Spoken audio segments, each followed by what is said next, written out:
Your brand new iPhone deserves the best protection, and the iLune 3-pack screen protector plus 3-pack camera lens protector has you covered. Don't take risks with your iPhone. Click the link in the video description to shop now on Amazon.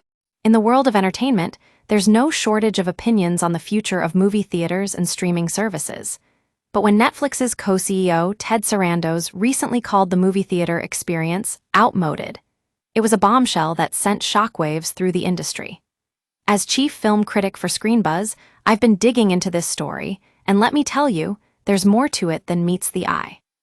For those who may have missed it, Sarandos said in an interview with Time magazine editor-in-chief Sam Jacobs that folks grew up thinking, "I want to make movies on a gigantic screen and have strangers watch them play in the theater for 2 months." But when asked if this communal experience is still relevant, he replied, "I think it is, for most people, not for everybody. If you're fortunate enough to live in Manhattan and you can walk to a multiplex and see a movie, that's fantastic." Now, at first glance, it sounds like Sarandos is being generous, acknowledging the value of experiencing movies on the big screen while also nodding towards the limitations faced by people who don't have access to these luxury venues. But what's really going on here? Well, when you look closer, it becomes clear that Sarandos is trying to undermine the very existence of movie theaters.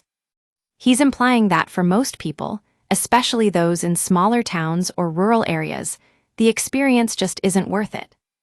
But this isn't just about personal preference, it's also about business strategy. As ScreenBuzz has reported, Netflix is now offering directors like David Fincher and Rian Johnson a hefty payday to produce their films, but with one condition: they have to agree to a limited theatrical release. And what happens when the movie drops on streaming? Well, let's just say it's not exactly designed to create buzz. Take Rian Johnson's latest film, Knives Out, which was released exclusively on Netflix last year.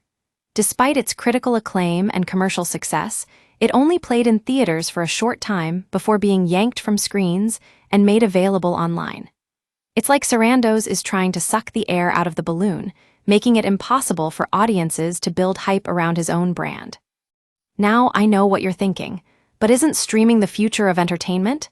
And yes, it certainly has its advantages. But here's the thing, when Netflix and other streaming services start to dictate how we experience movies, that's not progress, that's regression. We need more theaters, not fewer. So let's take a step back and look at the bigger picture. The decline of movie theaters is real, but it's not because people aren't still passionate about cinema. It's because the industry has been slow to adapt to changing consumer habits. And that's where Sarandos' comment comes in. It's a symptom of a larger problem. As ScreenBuzz will continue to report on the evolving landscape of entertainment, one thing is clear: we need more than just streaming services to save our movie theaters. We need innovation, creativity, and a willingness to take risks.